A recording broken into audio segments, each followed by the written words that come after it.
আসসালামু আলাইকুম। আজকে নতুন একটা ভিডিও দেখাবো।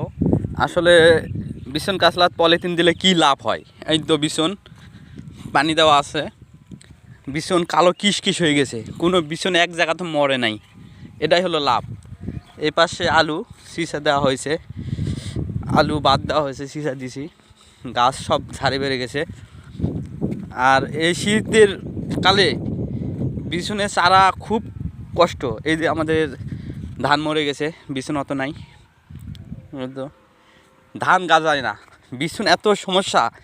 এটা ঢাকা দিয়েছিলাম পলিথিন দিয়ে, কত সুন্দর বিছন হয়েছে, মাশাআল্লাহ আলহামদুলিল্লাহ, অনেক সুন্দর হয়েছে। কালো কিশকিশ হয়ে গেছে বিছন, কালো কিশকিশ হয়ে গেছে। এই পাশে সব আলু শসা, এই পাশে আছে, ওই পাশে আলু শসা লাগানো আছে।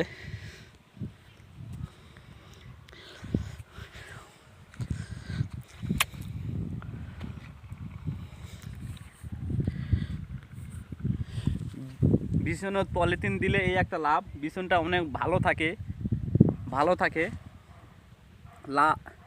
কালো কিশকিশ হয়ে গেছে বিছন, এই তো গাইস দেখেন কি মতো কালো কিশকিশ হয়ে গেছে বিছন, মাশাআল্লাহ অনেক সুন্দর। এটা আমাদের বিছন, ওই পাশে ওই বিছনটা মরে গেছে, আমাদের বিছনটা হয় নাই। এই পাশে আলু লাগাইছি প্রবাস থেকে আসে।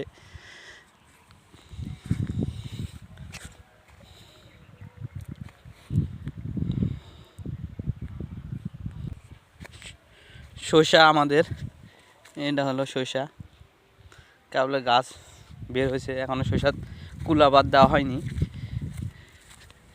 শসা লাগাইছি, এই কিওরটা একটা কিওর দিয়েছি শসা, এক কিওর, এই কিওরটাই খালি শসা দেওয়া আছে, এখনও কুলাপাত দিইনি, কুলাপাত দেওয়া লাগবে। এই তো বিছন কোনো জায়গাত মরে নাই, বিছন মাশাআল্লাহ অনেক সুন্দর, কালো কিশকিশ হয়ে আছে, পলিথিন দিয়ে ঢাকা দিয়েছিলাম। ওই পাশে বিছনটা মরে গেছে আমাদের, পলিথিন দিয়ে ঢাকলে একটা লাভ, বিছন মারা যাবে না, বিছন কালো কিশকিশ হয়ে থাকবে। আর এই অনেক কুয়াশা পড়ছে, এখন 11টা-12টার সময় রোদ বের হয়।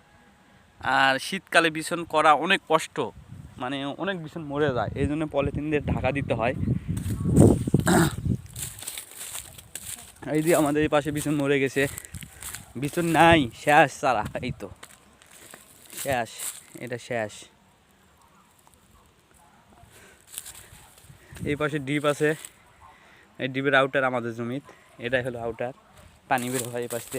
এই ডিপ আছে, এই ডিপের মোটামুটি 250-300 বিঘা জমি আবাদ হয় এই ডিপ থেকে। হ্যাঁ, এই ডিপ থেকে 250-300 বিঘা জমি আবাদ হয়, অনেক জমি আবাদ হয়। এটা আমাদের জমির পাশে রাউটার। বিছন আবার নতুন করে বিছন ফেলাইতে হবে, ওই পাশে বিছন ফেলাবো আবার। আপনারা সবাই ভালো থাকবেন, সুস্থ থাকবেন, ভিডিওটা লাইক শেয়ার করবেন। আল্লাহ হাফেজ, আসসালামু আলাইকুম।